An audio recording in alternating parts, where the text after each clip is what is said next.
night program. Before we start, I have to go through some announcements.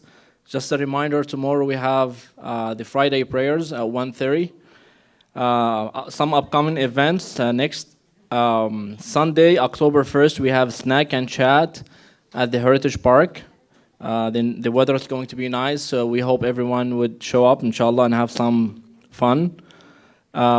We have a family trivia tournament. That would be October 14 at 7:30 p.m. to celebrate the birth of the Holy Prophet, salawatullahi alayhi wa alih.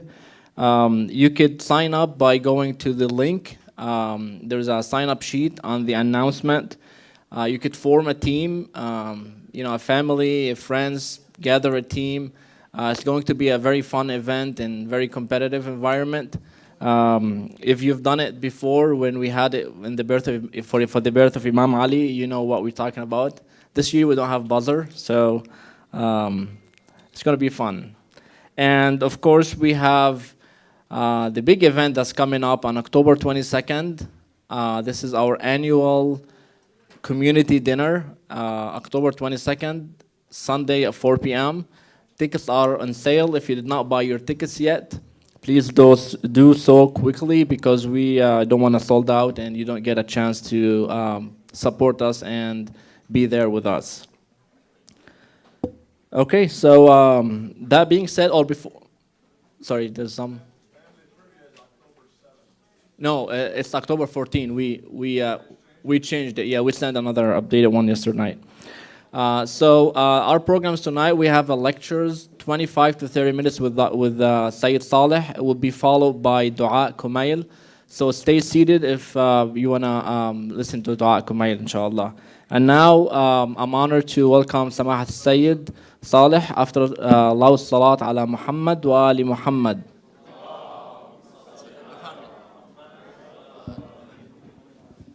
أحسنتم. السلام عليكم ورحمة الله وبركاته. بسم الله الرحمن الرحيم. الحمد لله رب العالمين، والصلاة والسلام على أشرف الأنبياء والمرسلين، حبيب إله العالمين أبي القاسم المصطفى محمد. اللهم صل وعلى أهل بيته الطيبين الطاهرين الذين أذهب الله عنهم الرجس وطهرهم تطهيرا. قال الله تعالى في كتابه الكريم: بسم الله الرحمن الرحيم، ربنا هب لنا من أزواجنا وذرياتنا قرة أعين واجعلنا للمتقين إماما. Respected brothers and sisters, Assalamu alaikum wa rahmatullahi wa barakatuh. One of the most important decisions that a person can make in their life, a very consequential decision, a decision that will affect and impact the future life that you live, is the decision of marriage and who to marry. This is a very important decision. If you marry the right person, you will live a happy life and you will be comfortable. You will be living stress-free, no anxiety. And if you marry the wrong person, then you would be living a miserable life. It would be a difficult life. And this is a very important decision. This is why we see that the prophets and the imams of the Ahlul Bayt alayhum salam, they paid extra attention on the person that they're marrying. In one hadith, Rasulullah sallallahu alayhi wa alihi says, اختاروا لنطفكم فإن العرق دساس. He says, choose who you're going to marry. When you choose who you're going to marry, you're actually choosing who your children and what your progeny is going to be like. This is one aspect. Another dimension is that when you're marrying someone, you're going to slowly adapt and live in a lifestyle that is, you're either going to change to this person's lifestyle or this person's going to change to your lifestyle. But if you're both on the right path, if you're both, you have strong iman, strong faith in Allah subhanahu wa ta'ala, then that's not going to be a challenge anymore. Sometimes I see some people, they come and they say, I found, a guy comes and he says, I found a girl, she's the best, she's this and she's that. But then at the end he says, but she's not Muslim, for example. I say, all of these, this is all good. You want to have compatibility, you want to have someone that you're happy with their looks, you're happy with her akhlaq, you're happy with all of these things here and there. But the most important thing that you're supposed to find in a partner, in a spouse, is compatibility in faith, compatibility in iman, having the same mindset, having the same attitude on life, on God, on the afterlife. This is something that is very important. This is why we see that the prophets and the imams of the Ahl Bayt, they were very cautious when it came to choosing. Go and read the narrations that talk about the mothers of the imams. The mothers of the imams, some of them, they did not come from high status families. Some of them, they were slaves. Like for example, the mother of Imam al-Hujjah. Some of the mothers of the imams, they were purchased in a slave market, but they were more pious and more righteous and had more iman than many of the other free women. And Allah says in the Quran, لَأَمَةٌ مُؤْمِنَةٌ خَيْرٌ مِّن مُشْرِكَةٍ وَلَوْ أَعْجَبَتْكُمْ. Having a slave that is a mu'mina, this is better than having a free lady. And the same also, Allah says, وَلَعَبْدٌ مُؤْمِنٌ خَيْرٌ مِّن مُشْرِكٍ وَلَوْ أَعْجَبَكُمْ. And also, maybe finding a husband who is poor, who does not come from that status, but this person has iman, this is better. Because this is going to protect your life and protect your afterlife. This is why we see one of the du'as of Rasulullah sallallahu alayhi wa alayhi. There's a du'a in the Quran. رَبَّنَا هَبْ لَنَا مِنْ أَزْوَاجِنَا وَذُرِّيَّاتِنَا قُرَّةَ أَعْيُنٍ. Oh Allah, grant us from our spouses and our children قُرَّةَ أَعْيُنٍ, joy for our eyes. وَاجْعَلْنَا لِلْمُتَّقِينَ إِمَامًا, and make me build a family that is an example of piety. Make me build a family that is an imam, meaning an example لِلْمُتَّقِينَ, of piety, of closeness to Allah subhanahu wa ta'ala. This should be one of your goals when you're looking to get married, when you're looking to build a family. How am I going to please God? And how am I going to make sure that I am an example of belief, an example of faith, an example of iman? This is what's important. Some people, they look for an example of wealth, an example of having money, extravagant spending. A few days ago, there was a clip that was shared on social media where in the wedding, first of all, it's mixed wedding, dancing, all of that, and I don't know if it's real money or fake money, but they're throwing money. They're throwing money as if it's nothing in the wedding. Now you have money, go and enjoy your money, but this is a type of extravagant spending. This is taraf. This is something that Allah subhanahu wa ta'ala will hold people accountable for. In a wedding, thousands of dollars, who knows how much? This is something that is not a good example. So here we see that Allah subhanahu wa ta'ala has given us this example. Allah subhanahu wa ta'ala shows us an example of pious families and non-pious families. وَضَرَبَ اللَّهُ مَثَلًا لِلَّذِينَ كَفَرُوا امْرَأَةَ نُوحٍ وَامْرَأَةَ لُوطٍ كَانَتَا تَحْتَ عَبْدَيْنِ مِنْ عِبَادِنَا صَالِحَيْنِ. Two wives of two prophets, they turned out to be bad apples. So of course, when it comes to marriage, you have to try your best, but if it doesn't work out, sometimes it might not work out. You never know. Look at these two prophets, Nuh and Lut. It didn't work out for them. So here, we see that sometimes it might work out, sometimes it doesn't. Now, the reason why I'm talking about this is that on the 10th of Rabi' al-Awwal, which was a few days ago, is the anniversary of the marriage of Rasulullah sallallahu alayhi wa alihi and Lady Khadija. And of course, we know Rasulullah sallallahu alayhi wa alihi. We are in the month of Rabi' al-Awwal. This is the month of Rasulullah sallallahu alayhi wa alihi. This is the month of the birth of the Holy Prophet, in which we will celebrate, and we have to know more about the life of Rasulullah sallallahu alayhi wa alihi. One example to look at in the life of Rasulullah is the marriages of Rasulullah. The family. How was he as a family person? We know Rasulullah as a leader, as a political leader, as a spiritual leader. How was he as a family person? This is very important. Today, maybe I could follow the Prophet in my salah, and my zakat, and my hajj, but when it comes to being a leader of my family, I'm not following Rasulullah. I'm not following the sunnah and the tradition of Rasulullah sallallahu alayhi wa in my akhlaq, and my manners, and my etiquette. Rasulullah, he says, خَيْرُكُمْ خَيْرُكُمْ لِأَهْلِهِ وَأَنَا خَيْرُكُمْ لِأَهْلِي. The best out of you, he tells the Muslims, is the one who is the best towards their family. And then he says, and I am the best towards my family. Meaning he was an example when it comes to family as well. And one of the beautiful and most successful marriages of Rasulullah sallallahu alayhi wa and one of the most successful marriages that has occurred is the marriage of Rasulullah and Lady Khadija. That honorable lady. That lady who was the first wife of Rasulullah, and for most of the life of the Prophet, she was the only wife of Rasulullah sallallahu alayhi wa. You know Rasulullah, we know that Rasulullah had multiple wives. When he passed away, he had 9 wives. Of course, this is a ruling that is exclusive to Rasulullah sallallahu alayhi wa, because the marriages of the Prophet were not for reasons of lust, reasons of sexuality, reasons of pleasure.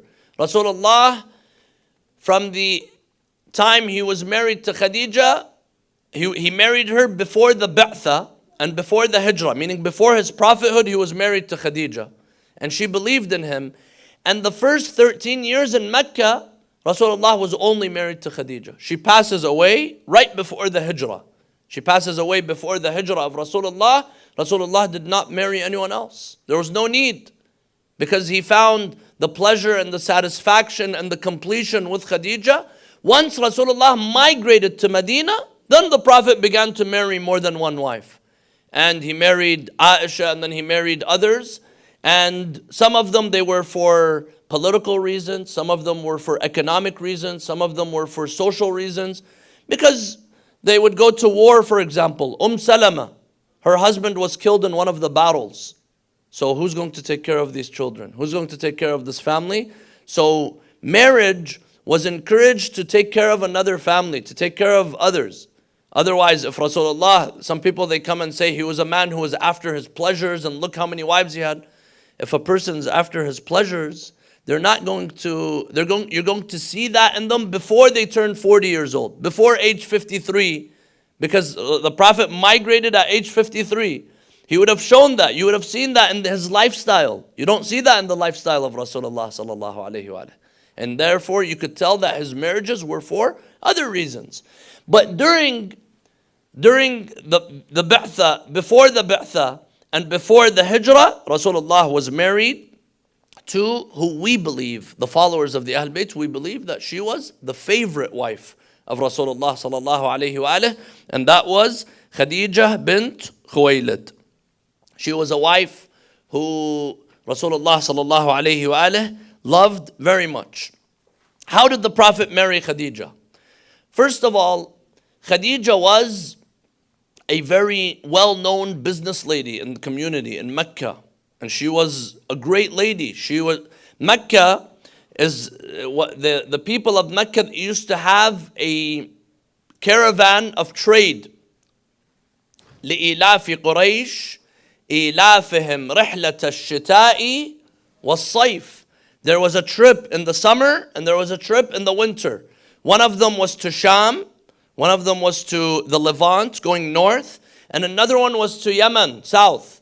And Mecca is situated in a place where it is on a trade route. And especially, according to some scholars, they say that during the time of the Prophet, during the time of Rasulullah sallallahu alayhi wa, there was the war between the Roman Empire and the Persian Empire. Surah Al-Rum talks about it. غُلِبَتِ الرُّوم. So here, because there was war going on, the trade route, that silk trade route and that trade route that is connecting the east and the west, it would connect through Mecca. It would connect through, this is a theory of course, some people say that. So here, this was a very important trade route. And the Arabs, they were participating in that. So Khadija, she had caravans, she had camels, and they would trade, and they would go, and they were merchants. They would sell and buy, and this is how they made their living. Now, Rasulullah sallallahu alayhi wa was a young man. His father passes away before he's born. Keep all this in mind if you're going to participate in the trivia. This is good information. His father passes away before he was born. His mother passes away when he's 6 years old. And then at age 8, his grandfather, Abdul Muttalib, who was taking care of him, because his mother, she gives birth, Abdullah, the father of Rasulullah, has already passed away. Abdul Muttalib, who's a chief in Quraysh and the chief of Bani Hashim, he takes care of Rasulullah sallallahu alayhi wa. Abdul Muttalib was 8, the Holy Prophet was 8 years old. Abdul Muttalib passes away. He brings all of his sons. Abu Lahab is also one of the sons of Abdul Muttalib, the uncle of the Prophet. Hamza, Abbas, and Abu Talib, and there were others. He brings them and he hands over Rasulullah. He hands him over to Abu Talib. And he tells him, "Usika ya abda manafin ba'di biwahidin." He tells him, oh, my dear son, Abu Talib, you have to take care of this young orphan Muhammad. And Allah subhanahu wa ta'ala talks about this in the Quran. فَوَجَدَكَ يَتِيمًا فَآوَى وَوَجَدَكَ عَائِلًا فَأَغْنَى. Allah subhanahu wa ta'ala mentions that God was always there protecting Rasulullah sallallahu alayhi wa through others.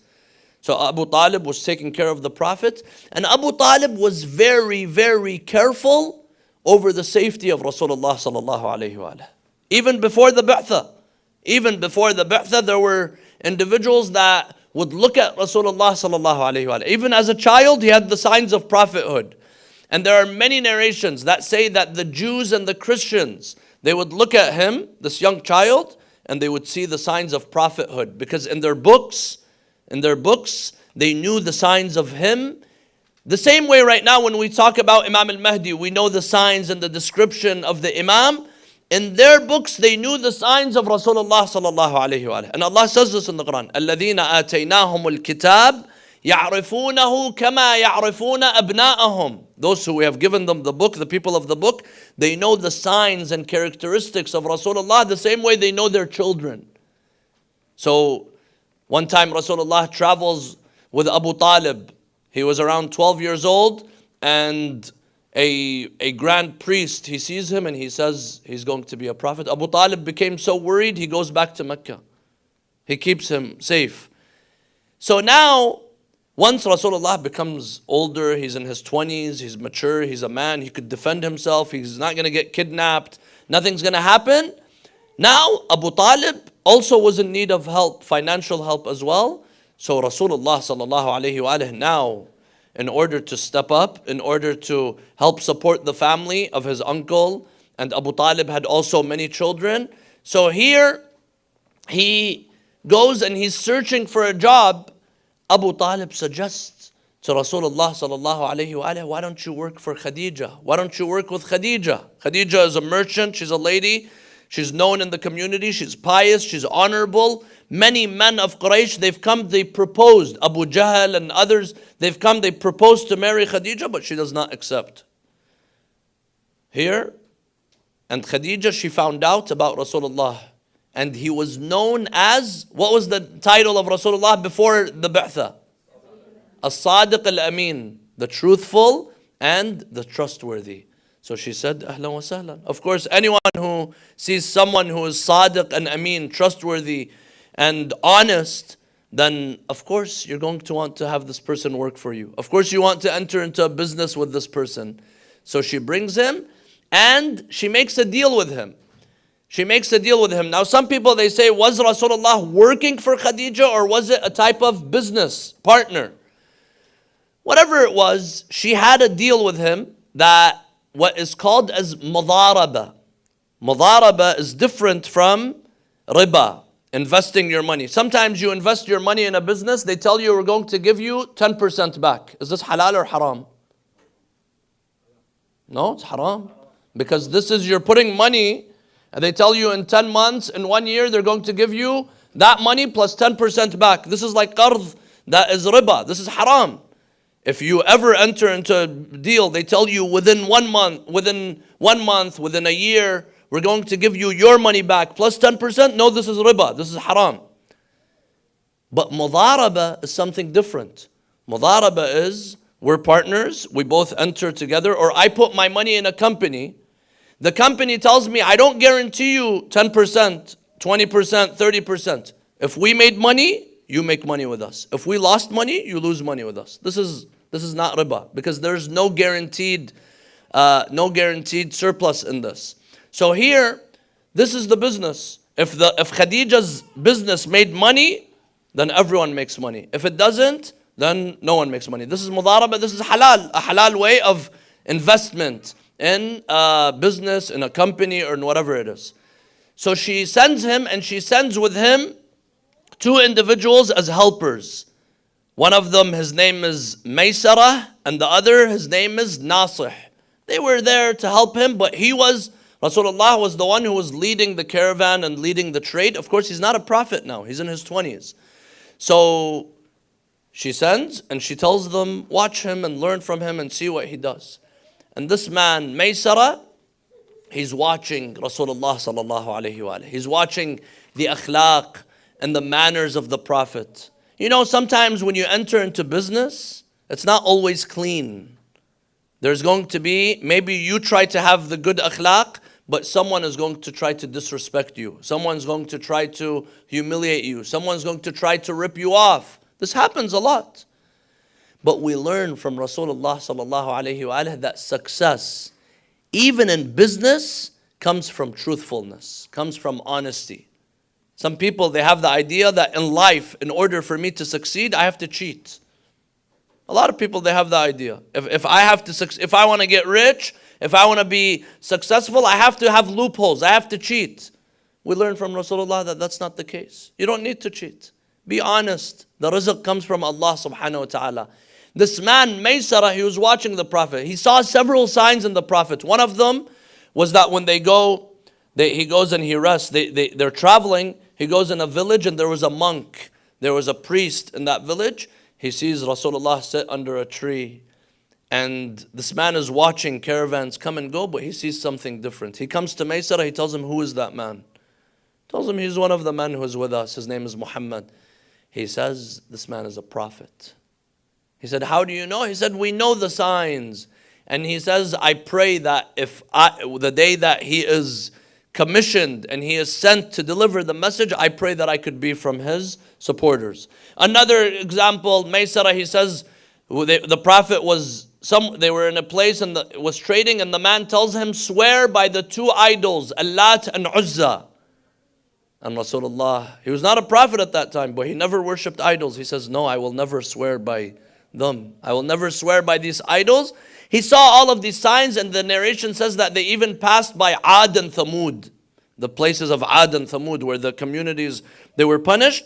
He comes back, and when he comes back, they were impressed. One of the signs that it says that Khadija was watching the caravan comes back, and she sees a cloud hovering and covering and giving shade to Rasulullah sallallahu alayhi wa alayhi. She sees the signs of greatness, and then she sees that the business was very well. This time, it came back with a lot more profit that was expected than usual. She was very happy. She offers to give him more. He says, no, what we agreed upon, I will take. And he takes what was agreed upon, and he gives it to his uncle Abu Talib. Now, Khadija saw the honesty, and she asks Maysara several questions, and she realizes that this is a great man, a man in his honesty, in his akhlaq, in his lifestyle. And one hadith says that while she was sitting in Mecca, a Jewish rabbi passed, and he sees Rasulullah.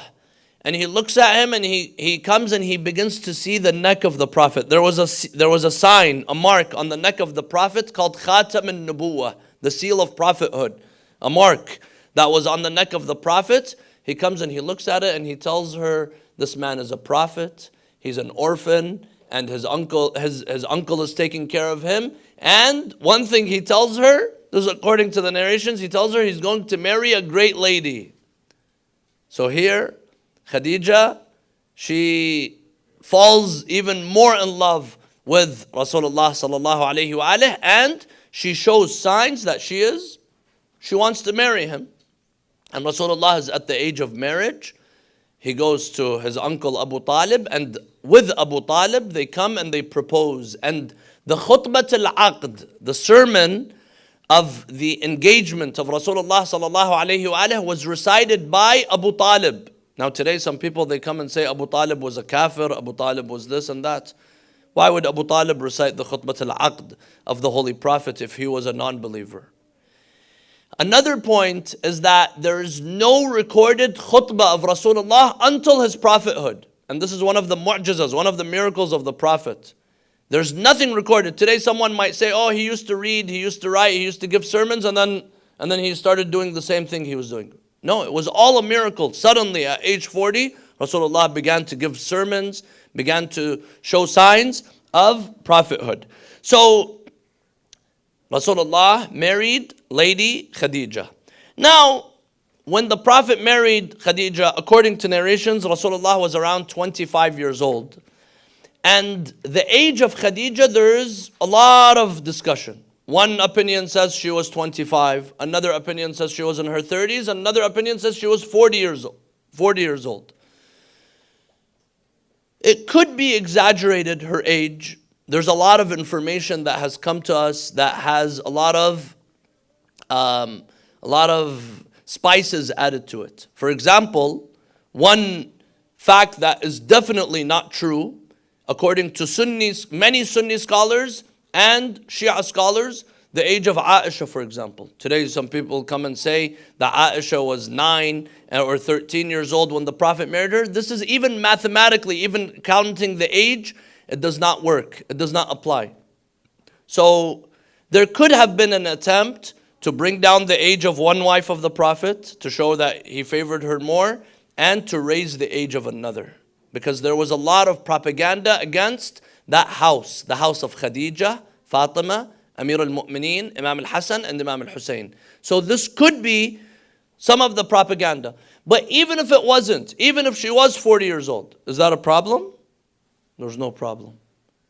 Allah subhanahu wa ta'ala does not look at us for our age. And Rasulullah saw that she was a lady that was worthy of marriage, and she saw him to be as well a person of high caliber, a person of iman. But one thing that doesn't make sense that she was 40 years old is the fact that she had several children.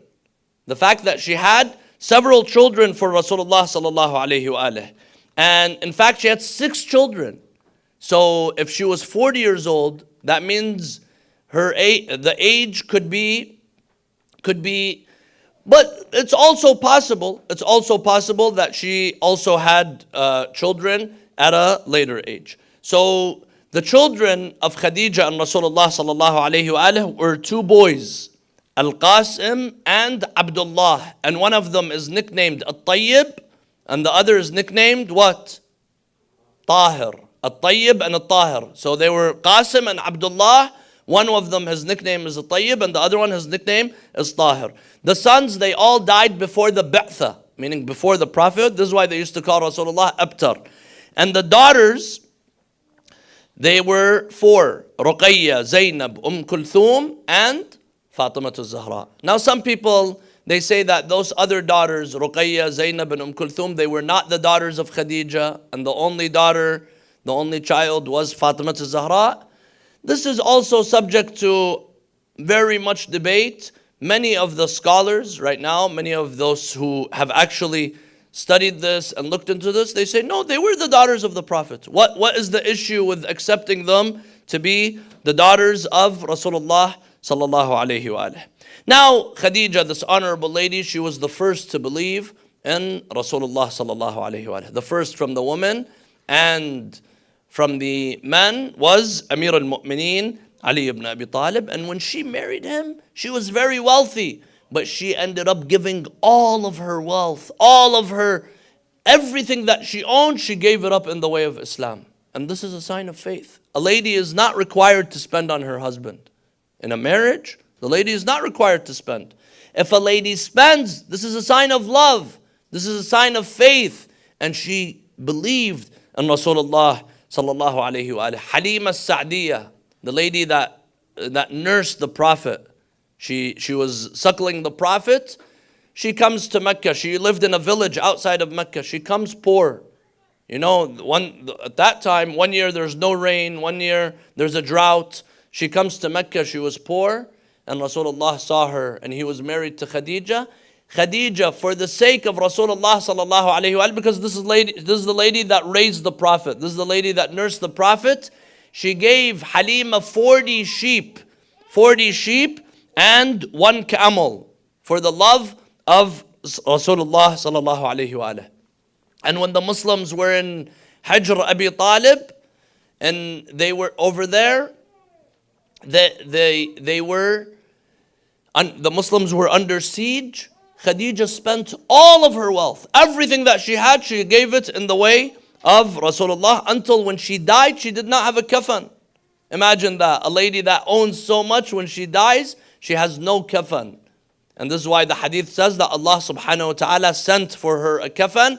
And then hadith says that Rasulullah, he wrapped her with his own cloak. With his own cloak, he wrapped her. She asked for it. She said, I don't want anything except this, because this will protect me in the grave. Because this was worn by Rasulullah sallallahu alayhi wa sallam. Look at the faith. Look at the love that she had in Rasulullah sallallahu alayhi wa sallam. And the Prophet had that love. Even though she passed away. Even though, I'm going to read these 2 hadith and finish. Even though she passed away, Rasulullah has migrated. Now Rasulullah becomes rich. Now Rasulullah has power. He's a head of government. He has a military. Rasulullah used to show love. He used to always remember Khadija. Always. Every day he used to remember her. To an extent where it made other wives jealous. Aisha, she herself, she says, I used to get jealous of Khadija. Khadija has already passed away, but she used to get jealous of her. عن عائشة قالت كان رسول الله إذا ذكر خديجة لم يسأم من الثناء عليها والاستغفار لها. When the name of Khadija was remembered, he would always praise her, continue praising her, and always do istighfar for her. And then he says, فذكرها ذات يوم فحملتني الغيرة. She says one day he remembered her, and I became jealous of Khadija.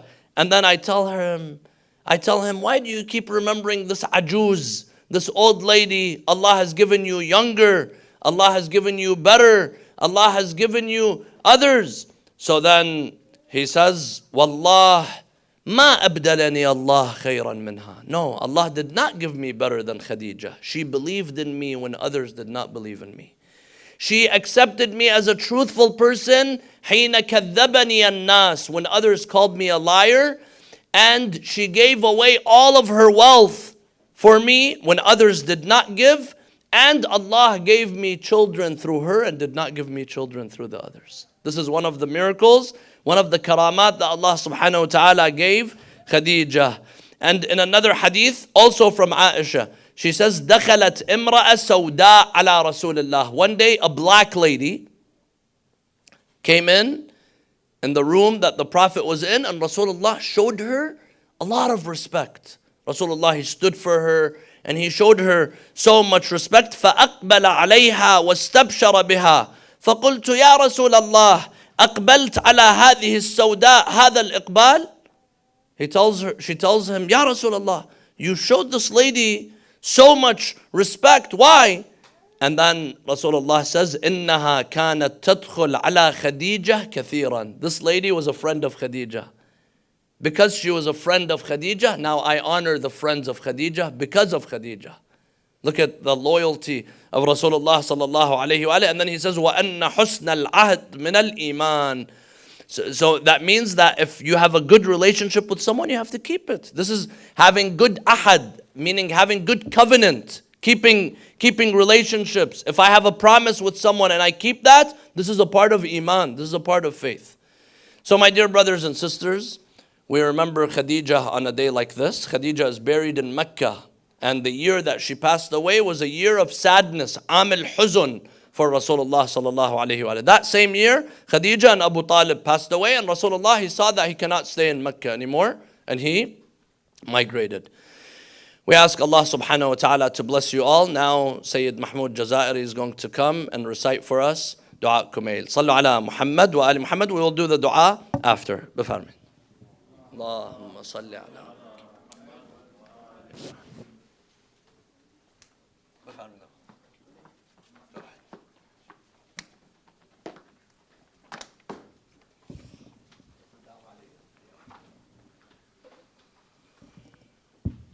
صلوا على محمد وآل محمد.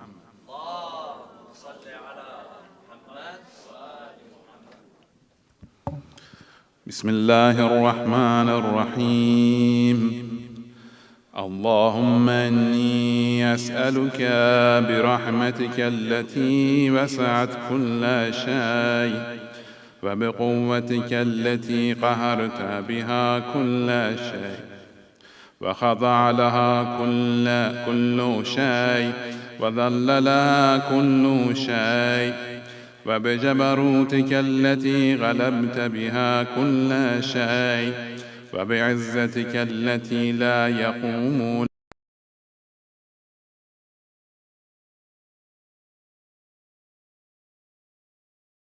سلطانك الذي على كل شيء وبوجهك الباقي بعد فناء كل شيء وبأسمائك التي ملأت أركان كل شيء وبعلمك الذي أحاط بكل شيء وبنور وجهك الذي أضاءه كل شيء.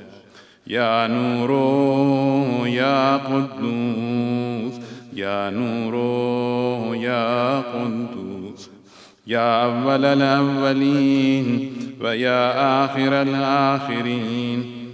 اللهم اغفر لي الذنوب التي تهتك العصام. اللهم اغفر لي الذنوب التي تنزل النقام. اللهم اغفر لي الذنوب التي تغير النعام.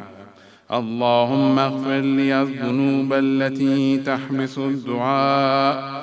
اللهم اغفر لي الذنوب التي تنزل البلاء.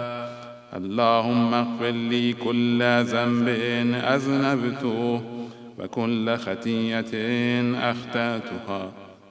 اللهم إني أتقرب إليك بذكرك واستشفع بك إلى نفسك وأسألك بجودك أن تدنيني من قربك وأن توزعني شكرك وأن تلهمني ذكرك.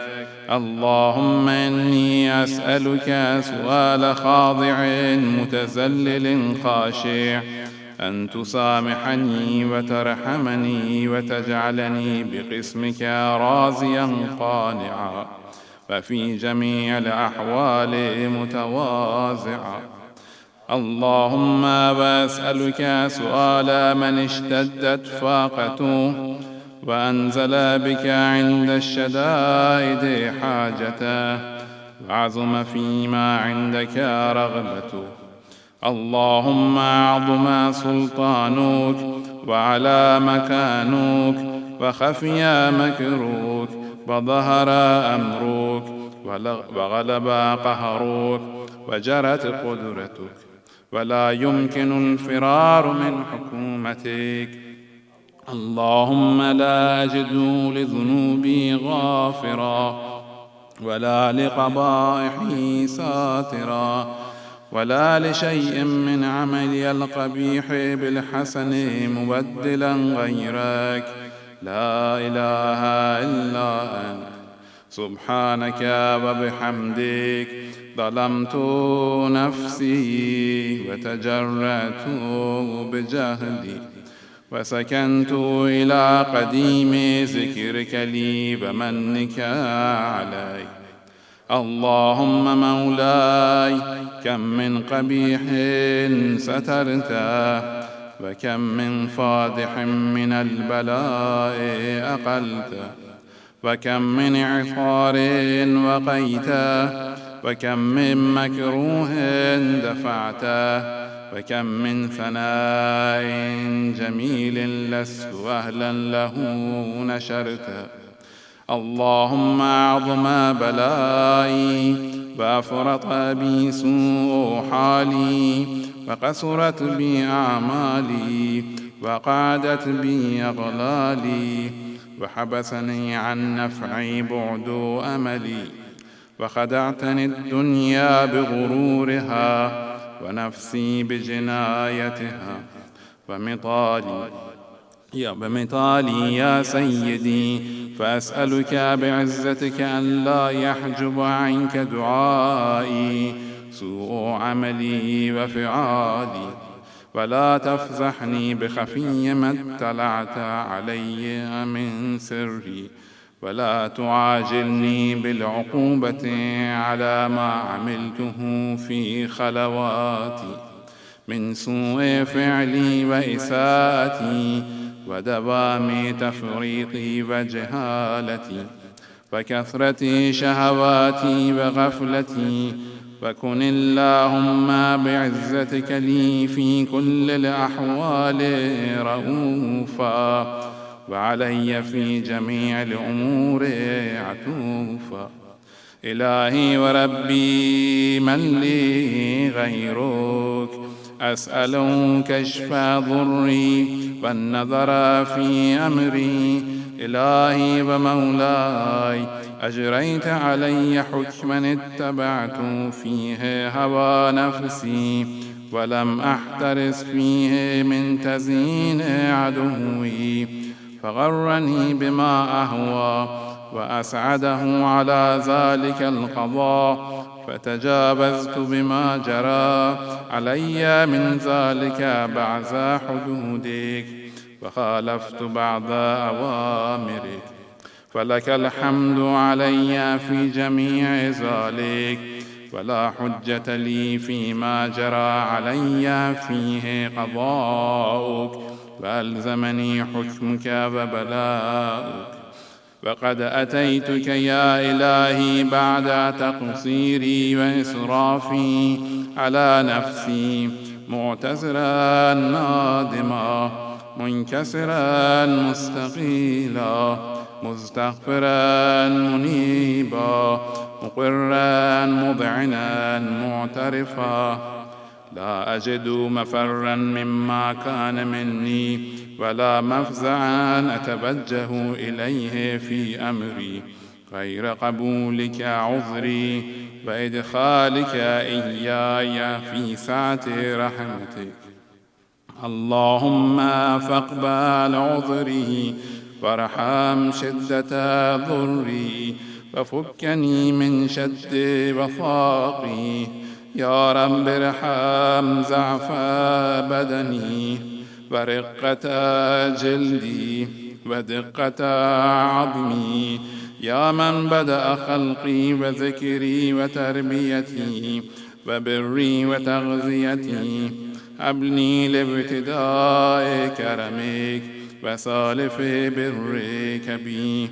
يا إلهي وسيدي وربي، أتراك معذبي بنارك بعد توحيدك، وبعد من طوى عليهم قلبي من معرفتك، ولهج بي لساني من ذكرك، واعتقده ضميري من حبك، وبعد صدق اعترافي ودعائي خاضعا لربوبيتك. هيهات، أنت أكرم من أن تزيع من لبيته، أو تبعد من أدنيته، أو تشرد من آبيته، أو تسلم إلى البلاء من كفيته ورحمته.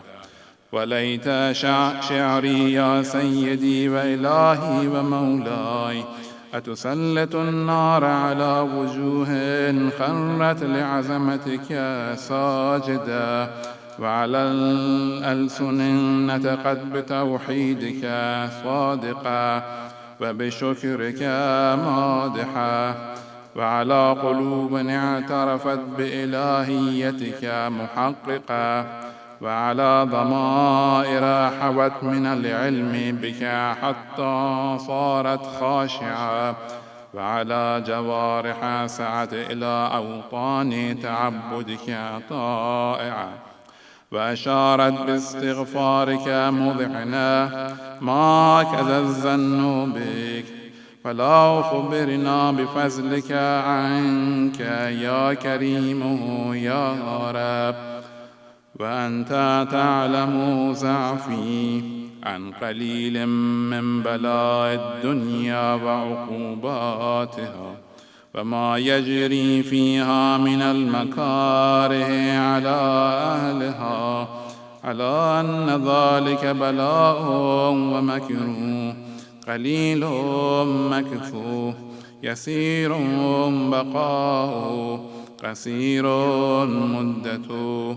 فكيف احتمالي لبلاء الآخرة فجليل وقوع المكاره فيها، وهو بلاء تطول مدته ويدوم مقامه، ولا يخفف عن أهله، لأنه لا يكون إلا عن غضبك وانتقامك وسخطك، وهذا ما لا تقوم له السماوات والأرض. يا سيدي فكيف لي وأنا عبدك الضعيف الذليل الحقير المسكين المستكين. يا إلهي وربي وسيدي ومولاي، لأي الأمور إليك أشكو، ولما منها أزج وأبكي، لأليم العذاب وشدته أم لطول البلاء ومدته. فلئن صيرتني للعقوبات مع أعدائك، وجمعت بيني وبين أهل بلائك، وفرقت بيني وبين أحبائك وأوليائك، فابني يا إلهي وسيدي ومولاي وربي، صبرت على عذابك، فكيف أصبر على فراقك؟ وابني صبرت على حر نارك، فكيف أصبر عن النظر إلى كرامتك؟ أم كيف أسكن في النار فرجائي عفوك؟ فبعزتك يا سيدي ومولاي أقسم صادقا، لئن تركتني ناطقا لأزجن إليك بين أهلها زجيج العاملين، ولا أصرخن إليك صراخ المستصرخين، ولا أبكين عليك بكاء الفاقدين، ولو نادينك أين كنت يا ولي المؤمنين، يا غاية آمال العارفين، يا غياث المستغيثين، يا غياث المستغيثين، يا حبيب قلوب الصادقين، ويا إله العالمين. أفتراك سبحانك يا إلهي وبحمدك تسمع فيها صوت عبد مسلم سجن فيها بمخالفته، فذاق طعم عذابها بمعصيته، وحبس بين أطباقها بجرمه وجريرته، وهو يزج إليك زجيج مؤمل لرحمتك، ويناديك بلسان أهل توحيدك، ويتوسل إليك بربوبيتك. يا مولاي فكيف يبقى في العذاب وهو يرجو ما سلف من حلمك؟ أم كيف تؤلمه النار وهو يأمل فضلك ورحمتك؟ أم كيف يحرقه لهيبها وأنت تسمع صوته وترى مكانه؟ أم كيف يشتمل عليه زفيرها وأنت تعلم ضعفه؟ أم كيف يتقلقل بين أطباقها وأنت تعلم صدقه؟ أم كيف تزجره زبانيتها وهو يناديك يا ربه؟ أم كيف يرجو فضلك في عتقه منها فتتركه فيها؟ هيهات ما ذلك الظن بك، ولا المعروف من فضلك، ولا مشبه لما عاملت به الموحدين من برك وإحسانك. فباليقين أقطع لولا ما حكمت به من تعذيب جاهديك وقضيت به من إخلاد معانديك، لجعلت النار كلها بردا وسلاما، وما كان لأحد فيها مقرا ولا مقاما، لكنك تقدست أسماؤك وأقسمت أن تملاها من الكافرين من الجنة والناس أجمعين، وأن تخلد فيها المعاندين، وأن تجل ثناؤك. قلت مبتدئا وتتولت بالإنعام متكرما. أفمن كان مؤمنا كمن كان فاسقا لا يستوون. صلوات اللهم صل على محمد وآل محمد. إلهي وسيدي، فأسألك بالقدرة التي قدرتها وبالقضية التي حتمتها وحكمتها فغلبت من عليه أجريتها، أن تهب لي في هذه الليلة وفي هذه الساعة كل جرم أجرمته، وكل ذنب أذنبته، وكل قبيح أسررته، وكل جهل عملته، كتمته أو أعلنته، أخفيته أو أظهرته، وكل سيئة أمرت بإثباتها الكرام الكاتبين الذين وكلتهم بحفظ ما يكون مني، وجعلتهم شهودا علي مع جوارحي، فكنت أنت الرقيب علي من ورائهم والشاهد لما خفي عنهم، وبرحمتك أخفيت وبفضلك سترت، وأن توفر حظي من كل خير أنزلت، أو إحسان فضلت، أو بر نشرت، أو رزق بسلت، أو ذنب تغفر، أو خطأ تستر. يا ربي يا ربي يا رب، يا ربي يا ربي يا رب، يا ربي يا ربي يا رب. يا إلهي وسيدي ومولاي ومالك رقي، يا من بيده ناصيتي، يا عليما بضري ومسكنتي، يا خبيرا بفقري وفاقتي، يا ربي يا ربي يا رب، يا ربي يا ربي يا رب، يا ربي يا ربي يا رب. أسألك بحقك وقدسك وأعظم صفاتك وأسمائك أن تجعل أوقاتي من الليل والنهار بذكرك معمورة، وبخدمتك موصولة، وأعمالي عندك مقبولة، حتى تكون أعمالي وأورادي كلها وردا واحدا، وحالي في خدمتك سرمدا.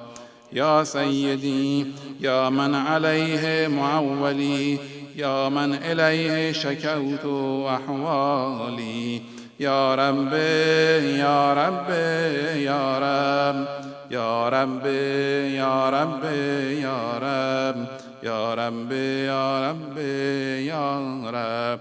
قو على خدمتك جوارحي، واشدد على العظيمة جوانحي، وهب لي الجد في خشيتك والدوام في اتصال بخدمتك، حتى أسرع إليك في ميادين السابقين، وأسرع إليك في البارزين، واشتاق إلى قربك في المشتاقين، وأدنو منك دنو المخلصين، وأخافك مخافة الموقنين، وأجتمع في جوارك مع المؤمنين.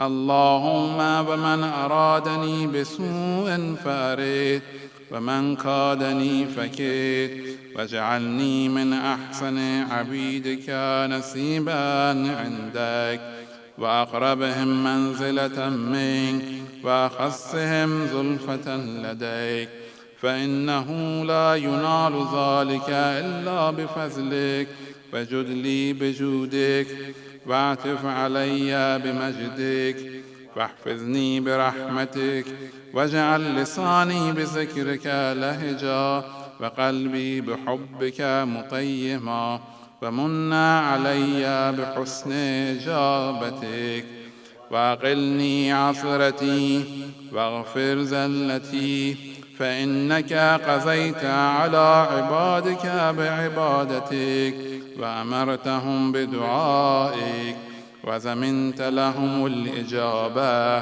فإليك يا رب نسبت وجهي، وإليك يا رب مددت يدي، فبعزتك استجب لي دعائي، وبلغني مناي، فلا تقطع من فضلك رجائي، واكفني شر الجن والإنس من أعدائي.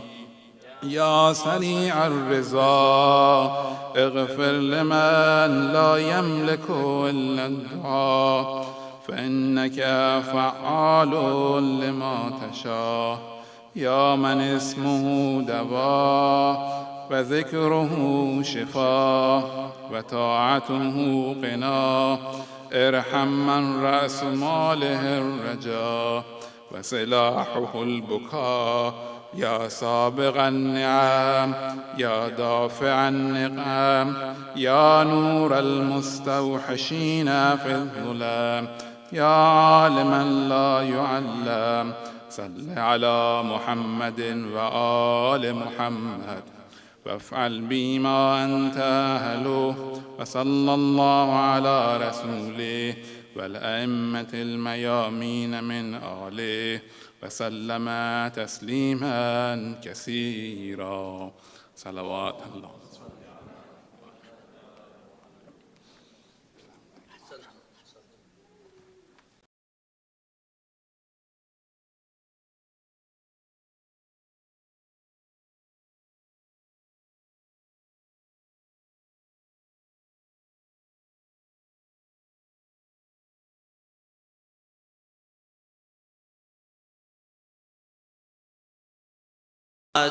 تابع اللهم بيننا وبينهم بالخيرات، إنك مجيب الدعوات، إنك غافر الخطيئات، إنك على كل شيء قدير. وإلى أرواح المؤمنين والمؤمنات, for the souls of all of the marhumin. And there's a brother who today or these days are his 40th, Daniel Ibrahim Muhsin. We ask you all to recite Surah Al-Mubarakat Al-Fatiha for his soul. بسم الله الرحمن الرحيم الحمد لله رب العالمين الرحمن الرحيم مالك يوم الدين إياك نعبد وإياك نستعين اهدنا الصراط المستقيم. السلام عليك يا رسول الله، السلام عليك يا نبي الله، السلام عليك يا أمير المؤمنين علي بن أبي طالب، السلام عليك يا فاطمة الزهراء سيدة نساء العالمين، السلام على الحسن والحسين سيدي شباب أهل الجنة، السلام على علي بن الحسين زين العابدين، ومحمد بن علي الباقر، وجعفر بن محمد الصادق، وموسى بن جعفر الكاظم.